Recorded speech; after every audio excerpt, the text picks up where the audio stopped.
Welcome back to the shop, guys. This video we will be discussing Threadlocker, red versus blue. Do you have to use heat to remove the stuff?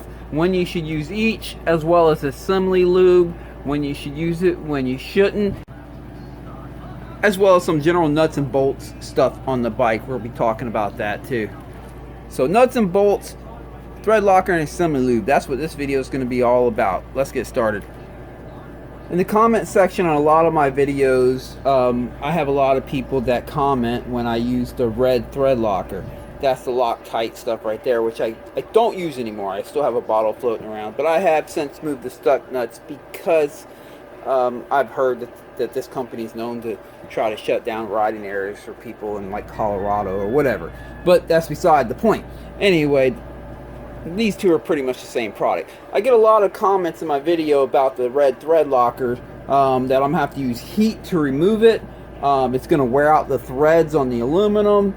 Some of them are really pretty harsh comments, like I feel sorry for the next guy that has to work on that bike because they're gonna have to use a ton of heat and probably strip stuff out trying to get it out. People call it permanent. They call the red stuff permanent. Now I understand that this is definitely the blue stuff is often called semi-permanent, and the red stuff's called permanent. I get that, but what does permanent mean? What's their definition by that? I do think most people will agree that the red Loctite Threadlocker is stronger than the blue stuff, and it handles more vibration and more heat. That's the whole idea of red Threadlocker. It's real good for the inside of your motor when you're using it because we're dealing with parts that are under a lot of vibration and under a lot of heat. So I tend to use a lot of red Threadlocker inside the motor. I consider that permanent because when I put a motor together, it needs to stay together no matter what. Yes, I can still take it apart. I'm going to show you that. I'm going to do some illustrations. We're going to put some stuff together with Loctite, and we're going to let it sit overnight and break it loose. But I need it to stay together on the track. If I have a flywheel nut come off on my rider, or if I'm riding the bike and comes off while I'm on the bike, and the bike has a mechanical failure on the face of a jump or something, or anywhere on the track, that's just not good. I need it to stay on until it's time for me to take it off, and that is where the red stuff comes into play for me. Blue for me is more of like stuff that you're taking on and off all the time, like your seat bolts. If you feel like you're losing seat bolts, then you have to put some Threadlocker on it when you go to access your air filter. The blue stuff's good for that stuff you're taking on and off on a weekly basis or on a monthly basis. The blue is going to be good for that. The red, yes, is considered permanent, but I consider it just needs to stay on for as long as I need it to stay on, whether it be just until the next motor rebuild. It could be 6 months later, or maybe it might be 10 years later. It needs to stick around and last and do that job. Now I understand there are tons of different types of red Threadlocker, just as well as there are tons of different types of blue. I know stuck nuts, they have a few different types themselves. Loctite brand has a million different types, and they distinguish them by these numbers here, but this is your most common red one, and I'm going to be using this one in the video for most of these tests because if I use the stuck nuts that most people aren't familiar with, they might think, well, they might comment, well, that's because you're using stuck nuts and not Loctite. I can tell you from personal experience, this is pretty much every bit as strong as that. I really can't tell the difference between the two of them, but for video's sake, when it comes to locking things down, I will be using the Loctite brand, just so there's no argument there.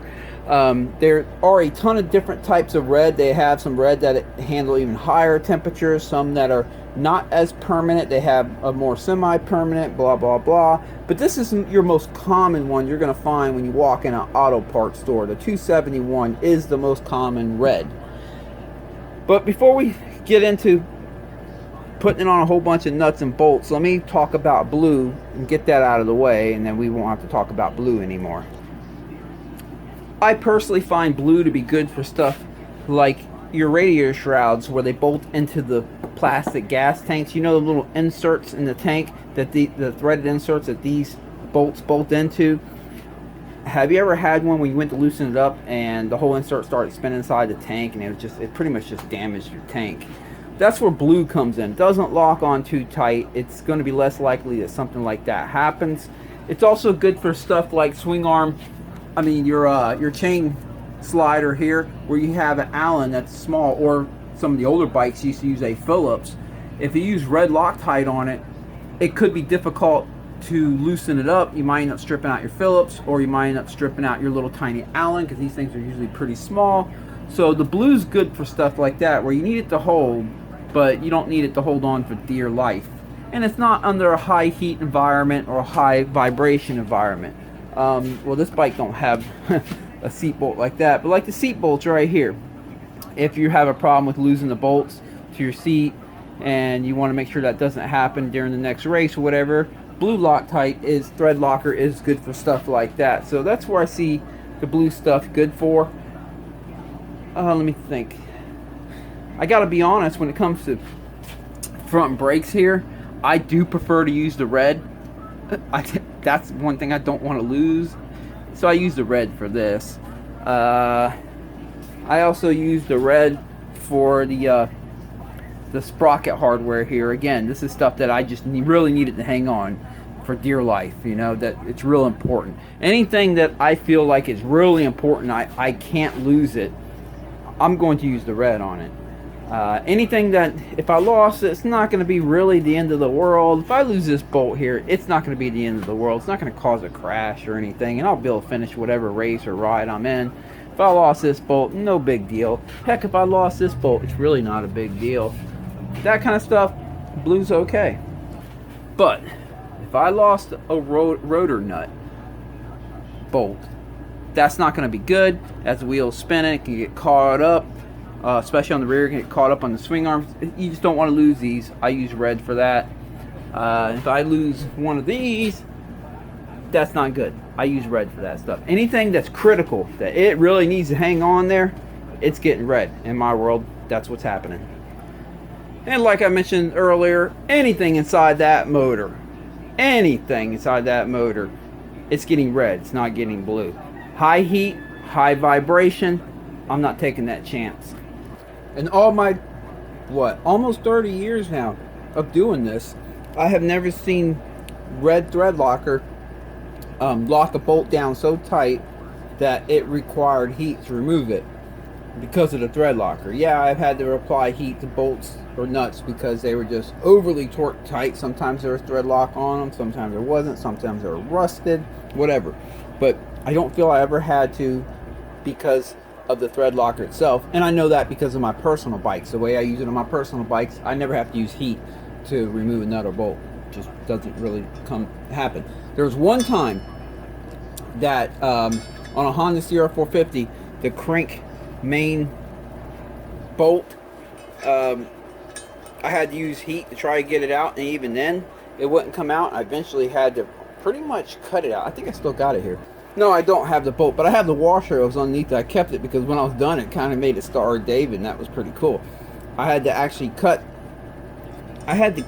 all the sides of the bolt down far enough to actually relieve the bolt enough, and with heat to get it off. And the reason being was because someone used red Threadlocker, and they completely filled the whole area up. Like, they filled the bolt up and the whole area inside here, and when they put it together, it was, when I finally got it loose, this whole area in here was slammed full of red Threadlocker. And that was the only time that I run into it that I can honestly say Threadlocker locked it on permanently, where it took heat and grinding and all kinds of stuff to get it off. But other than that, I've never run into it. And I'm going to show you. So, what we're going to do here, I'm going to use some brake cleaner. We're going to make a little bit of a mess. Spray some brake cleaner in there. Let me blow that out.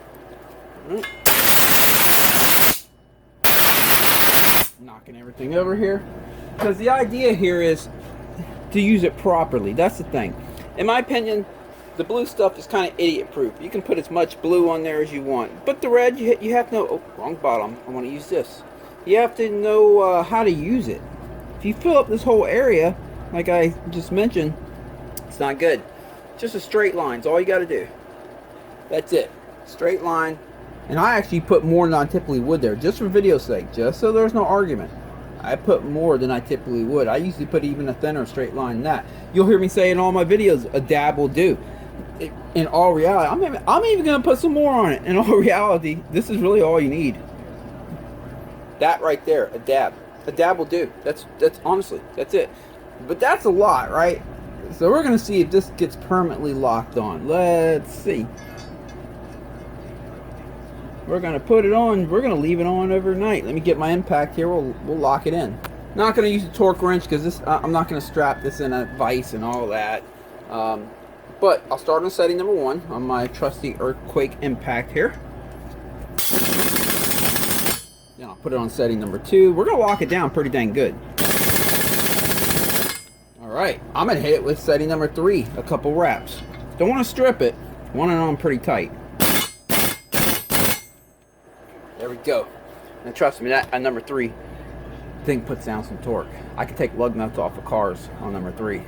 Okay, so that's number 1. We're going to let that sit overnight. Set that over here.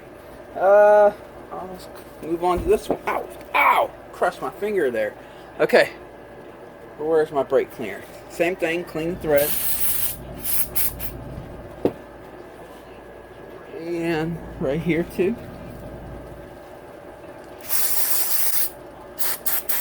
Okay, same thing. I'm going to start on setting number 1. Just to seat it down. Go to setting number 2. Okay, now I'm going to hit it with setting number 3. See right here, 3. But a couple quick wraps. I don't want to strip it out. I would not do this if this was a good crank that we were using on someone's bike. That's just too much torque. But for video's sake. There we go. Okay, let's do this one right here now.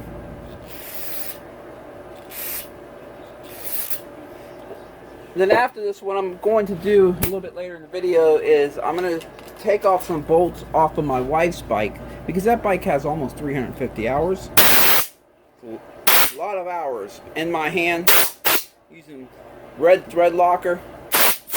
I want to show that the aluminum that some of these bolts bolt into, the threads are still in good shape. It hasn't damaged the threads. Okay, this is just a spacer. I'm just using that as a spacer. Yeah, let me get this stuff right here. This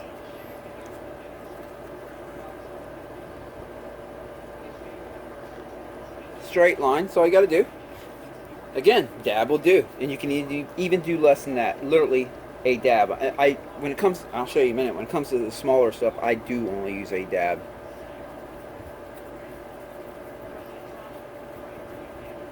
All right, let me get the impact. Okay. Wrench on this side. Impact. I'm just going to leave it on setting number 3. You can see it's on number 3. I'm just going to hit it. If I can hold it, let's see. I locked that one on good. Okay. Let's see if we can get that off tomorrow. Woo. Look at that. Interesting thing about Threadlocker is typically, if you just drop some Threadlocker on something, like on a floor or whatever, you'll notice it doesn't dry up on its own. What I heard online, I don't know if it's true or not, but it actually dries up when there's no, there's a chemical reaction that happens when there's no oxygen. I don't know if it's true or not, but I've noticed, I've only seen it turn dry, crusty, lock things down when it's locked into some nuts and bolts. Let's go ahead and add one more thing to the test. Some smaller stuff here.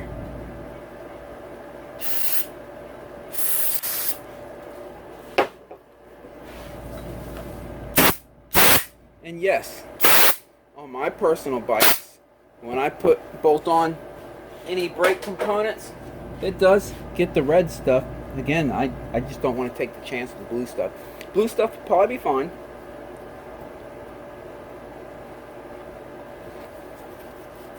But I don't want to take the chance. I trust the red stuff. That's it, just a dab. Look at that. You don't have to go all the way around it. Just a dab will do with the smaller stuff. That's all you need.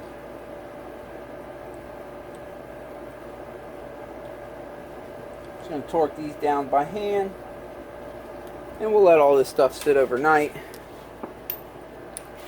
and see how they break loose tomorrow.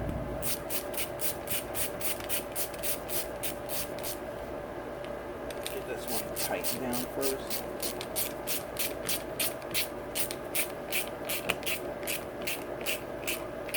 threads are kind of a little sloppy in this one. That's okay. Yeah. Yeah. All right, let's see what happens tomorrow. As I mentioned, typically you don't have to use heat when removing a bolt or a nut that has red thread locker on it. However, the rotor bolts, front and rear, the hardware that holds your brake rotors on, I always use heat. I just heat up the head right here or back here at the base with the torch for a little bit before I try to loosen them up. I don't care if it's stock and it's just a stock thread locker on it, or if it's thread locker that I put on it, blue, red, doesn't matter. I always use heat on them because otherwise you can strip out these Allens or the bikes that use a Phillips. They're easy to strip out, and if you put a little heat on them, they come out pretty easily at that point.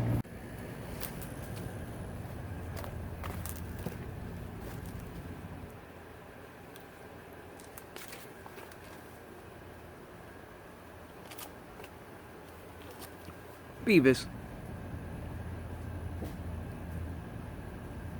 say hello to everybody.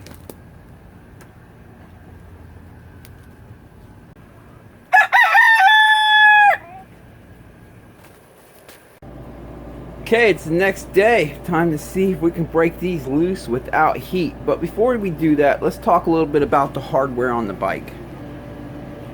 On my own bikes, because I use Threadlocker on most of the hardware on it, I typically don't have nuts and bolts come loose. With the exception, I don't use Threadlocker on the shifter here for the type that have the pinch right here. They can come loose from time to time, and I'll just tighten them up. Maybe I should be using Threadlocker on them, I don't know. But I do understand that it does kind of wear out after a while, the lever itself, because it's aluminum, and I believe that's what causes them to get loose, and it's not so much the bolt becoming loose. But that's one area that I check quite often. I just wiggle it. If I catch a little wiggle in it, I do this while I'm washing the bike. That's the beauty of washing your bike after every ride, is you're going to catch stuff like this, hopefully, if you're paying attention. I myself, I'm not concerned about putting any Threadlocker on shrouds. Blue, red, doesn't matter. Any of your plastic stuff, I don't waste any time, even the front fender. If I lose a bolt there, it's not the end of the world. I typically don't, but I don't waste my time putting it there. I do use some on subframe bolts. Don't want to lose that while I'm riding. Obviously the rear sprocket, I don't care if they're lock nuts or not, they get a little bit of Threadlocker on them. I don't worry about the suspension hardware, putting Threadlocker on that. They are lock nuts, and they do, you apply so much torque to them, and they typically hold. I don't have an issue with them coming loose. Like I mentioned earlier, I definitely do it on the front brake, the two bolts that hold this on. I don't worry about stuff like the pinch bolts. These don't come loose on their own as long as you have them torqued down properly. They are good. I don't worry about stuff like axle nuts. These typically don't come loose on their own, so I don't worry about using any Threadlocker on them. I definitely use Threadlocker on the kicker. These are known to come out when people bring me bikes to work on, as they're sitting there telling me what I need to do to the bike, what they want me to do to it. I often grab their kicker, and I find these loose quite often, just barely hanging in there. So I do use some Threadlocker on that. I use Threadlocker on exhaust mounts as well. These are known to vibrate loose, two-stroke, four-stroke. It does happen. I definitely use Threadlocker on ignition coils. I don't know how many times I've found the bolts coming loose on them on other people's bikes. Put some Threadlocker on them, keep that from coming loose, and you having a running issue while you're out riding your bike. And like I mentioned, when you're washing your bike, that's a good time to give everything an inspection. I don't feel like I have to put a tool on every bolt to feel it, to make sure it's tight. I know I see people walk around their bikes with T-handles and check everything. I don't really feel like I need to do that. You know, I use Threadlocker on the bolts that need Threadlocker, like the sprockets, the rotors, the kickstarter, stuff like that. So I know that stuff's going to stay put. All the other stuff, you know, as I'm washing the bike, you might run into something coming loose, you know, a shroud bolt coming loose or whatever. Like I mentioned a minute ago, your shifter lever. I just pay attention to that kind of stuff as I'm washing the bike. For me, washing a bike is also a bike inspection to some degree. And if you're concerned about anything on your suspension, linkage, anything like that, that might be coming loose, well, as you're washing your bike, just pull up and down the rear wheel while the bike's on the stand. If you feel any play, you either have a bearing going bad or you have something coming loose. Any of these suspension linkage bearings or anything, if you loosen the bolt up, you will get some up and down play. There's always a little bit of room in the hole that the bolt goes through, and you'll feel it. And before we get to busting these loose, let's talk about assembly lube. I figure I'd add that to this video too. I had one of my subscribers ask about assembly lube, when you should use it, when you shouldn't use it. In my opinion, oh, it's leaking. In my opinion, assembly lube is great for a motor that you're putting together to set on a shelf for a long time. The thing with assembly lube is it's very tacky, and it sticks to whatever you put on. It's not going to slowly fall to the bottom of the motor. Whatever you put it on, it's going to hang on there. So it's good to put on a part that's going to sit around for a long time. However, if I'm rebuilding a motor and I'm going to be putting the motor in the bike and starting it up within a day, maybe two, I'm just going to use the motor oil that goes in that bike to coat the parts that I want to coat. I'm not going to use assembly lube, because assembly lube is not the motor oil that you'll be using, and all you're really doing at that point is contaminating the motor oil that you plan to use in that motor. So why contaminate it with assembly lube if you're going to start it up in a day or two? You might as well just use the motor oil that the motor typically runs, instead of using assembly lube. So I don't use assembly lube very often. I just use the motor oil that we're going to be using in that motor when I'm putting the motor together, because I typically do start them up that day or maybe the next day. And when I do a top end, I actually put the piston in bone dry. I don't put any type of assembly lube. I see videos from other people where they literally will take assembly lube and coat this whole thing, just lather it all up. This piston right here was removed out of my YZ450, ran 60 hours. Now, that scratch right there, that's not an oil issue, that's transmission trash. It's quite common to find that kind of them few scratches on bikes that have the same oil for the transmission that they have for the motor. But you can see this piston right here was from my YZ450 some years back. This piston was put in bone dry, no lube at all. You can see, if you look right here at the bottom corners, you can see like virtually nowhere. This piston was ran 60 hours. Up here, virtually nowhere. You can see a couple nicks here or there, and that's just maybe some anything above the ring is usually what got in through your air filter, and anything below the ring is usually transmission trash, these scratches. But you can see there's no wear, and that right there, that's most likely just heat. But this piston was put in bone dry. Now the reason I do that, two reasons why. First off, it really sucks to be holding an oiled piston and trying to get the rings, the cylinder and the rings together when the piston's completely lathered up. Makes the job a lot harder. Another reason why is when you lube your piston and your rings, the oil that gets all up in between your oil rings, well, it can cause the motor to smoke, the bike to smoke for quite a while until all that gets cleaned out of the rings. It can take quite a while, and it takes longer for the rings to seat. Especially if you're doing this job for a customer, they're going to wonder why their bike's smoking. So it's just best to put them in bone dry. Don't worry, all it's doing is sliding up and down the cylinder. The cylinder is nice and smooth. It's going to be okay. It's going to get oil right away as well, because as soon as you fire it up, they have oil squirters shooting the oil up at the piston, as well as the crank spinning, kicking oil all up everywhere. It's okay to put them in bone dry. Now I will say, if the cylinder is brand new with fresh honing, at that point I will oil the cylinder walls, and then I will take a rag and wipe the oil off with the rag so that there's not excess oil on the cylinder wall. However, if you touched it with a bare finger, it might feel a little bit oily. That's enough. That's all you need. And then I'll put the piston in dry, and it's good to go. So again, I don't use a bunch of assembly lube for the most part, unless the motor's going to be sitting on the shelf for a long time. That being said, if I was to put a motor on the shelf for a long time, at that point I might put a little assembly lube around the piston, mainly on the lower skirt area. But I'm gonna try to avoid getting it in between the rings so that it doesn't smoke too much on initial startup, and it doesn't take 3 or 4 hours for all the smoking to stop. Okie dokie, here we go. Let's see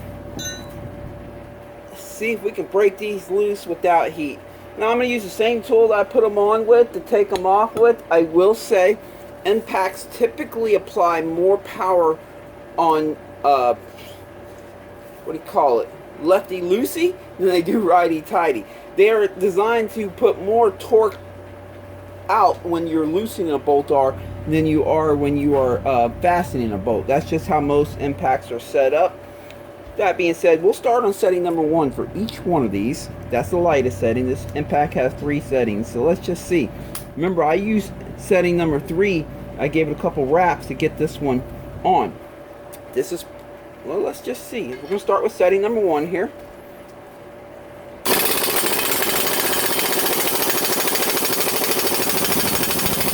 Okay, it's not taking it off. Let's go to setting number 2. I think I saw it kind of wiggle a little bit, but it didn't.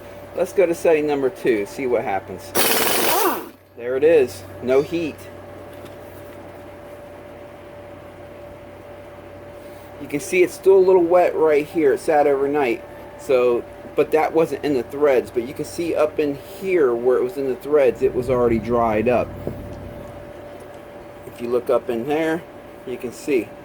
So that one's okay. Let's try this one right here.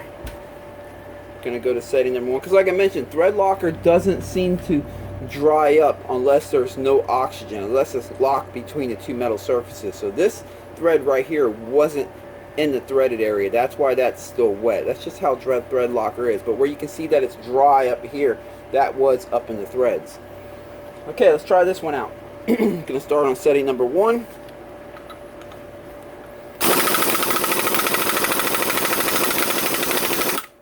Nope.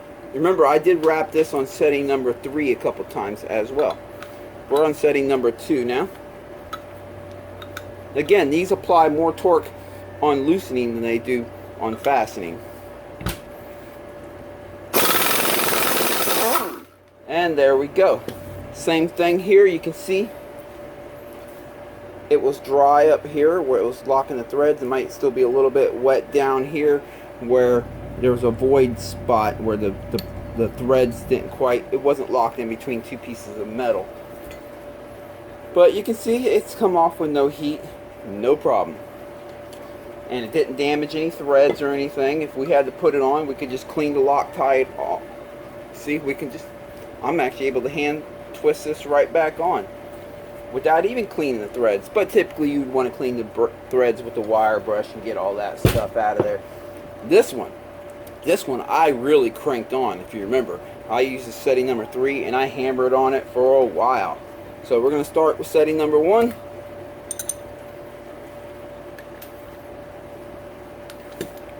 Hold on, let me get you up in here a little bit better. There we go. Setting number 1, here we go. Okay. Setting number 2.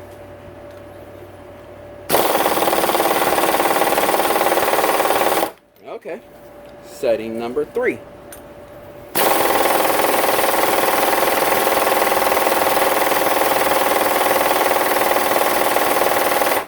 Well, she's on there pretty good. But remember, I hammered that one down with setting number 3, and now it has Loctite on it. So let's break out the big gun. And on this one, I purposely use a lot of Loctite to show the worst case scenario. Big gun, setting number 3. This should just break it right off. Let's see. There it is.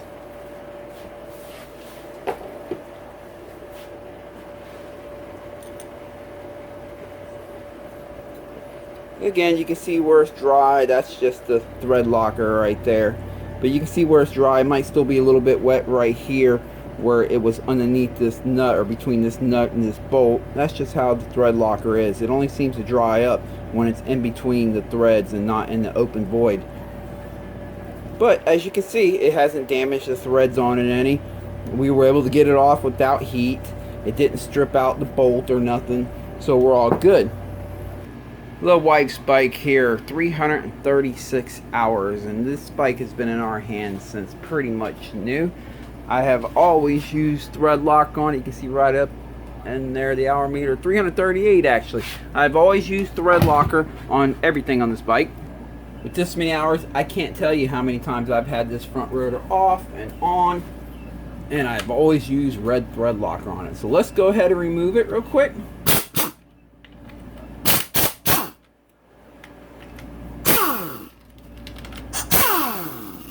You can see on the threads here, there is Threadlocker on it. Same with this one right here. Let's pull the rotor off. What we're looking for here is to see how the threads look in here. This is aluminum, right? One of the things that I hear in the comment section is that using red Threadlocker will strip the threads out on aluminum. So let's see. This is the original part. It's been with this bike since brand new. Look at the threads in there. And on this side right here, they're in great shape.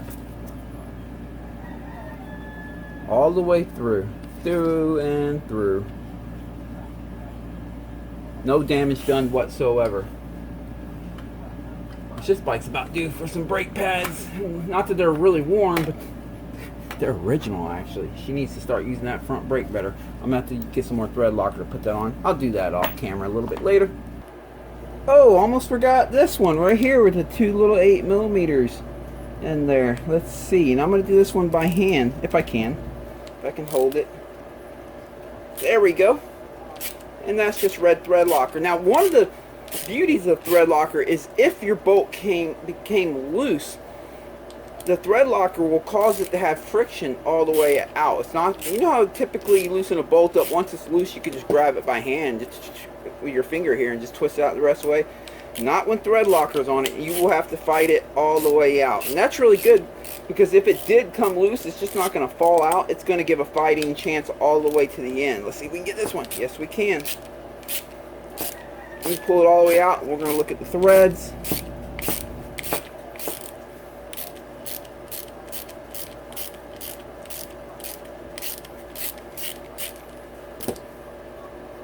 Alright. Oh. Threads look good. Threads look good. If you look in there, threads are fine. So, yeah. No harm, no foul. Now I do want to end this video by repeating myself one more time here that there was one time that I had to literally, this was the washer that was underneath the bolt that I had to cut off, literally cut, heat, and just work my ass off to get a bolt off because someone literally filled up the whole hole with Loctite before they put the hardware in. So I'm saying this because you want to use Loctite Threadlocker properly. You want to just put a straight line if it's something you really need to hold on good, like something like this flywheel bolt right here. But if it's something like these little 8mm, just a dab, just one little dab. That's all it takes, is a dab will do. If you, the more you put, the more you saturate. Like if you remember this one right here, I put a good deal amount on it, the one that had the nut in the middle. The more you put on it, the more you saturate, the more effort it's going to take to get it off. And the less you put, like just a dab, it's going to hold on really good, but it won't take as much effort to remove it. And as mentioned, I don't use Loctite anymore. I've moved on to stuck nuts. I'm not sponsored by anyone, so, but I do want to mention that they are they're owned by dirt bikers. They were a company started because of the way Loctite was treating the dirt bike community. They have a website if you're interested. Where is it? Well, just Google stuck nuts. You'll find it. It's spelled with a Z at the end. You'll find it. Just Google it. They have the red and the blue. I don't know if they have others, but I definitely have the red and blue. I'm typically more a red guy myself, so I keep some of my toolbox that I take to the track. Some red right here. Like I mentioned earlier, I think the only place I ever use blue is on stuff like this, especially if it's a Phillips. And on like firearms. I use blue on firearms, otherwise it's red for me. So for that one guy in the comments that says someone should make me drink that red Loctite Threadlocker, well, here you go, man. I mean, I don't know what to tell you. Well, I think that's pretty much a wrap for this video. I'm taking this bike, my 2022 YZ 250, out to Dade City Motocross tomorrow. Unless the rain hits it this evening, then I might end up at Punta Gorda Moto Bros. And if the rain hits that, I might end up at 74 MX. Who knows? But I'm aiming for Dade City. Stay tuned. Besides the normal repairs, maintenance videos, and digging into these dirt bikes that I do, I also have a video coming up for us vet riders on safety gear and how to just how to just extend our riding to a ripe old age. Yes, I'm only almost 50 years old, but I do ride with a lot of guys that are vet riders, even up into the 70s, so I'll give my tips and tricks on that. Hope all you guys have a great weekend of riding. Catch you in the next video.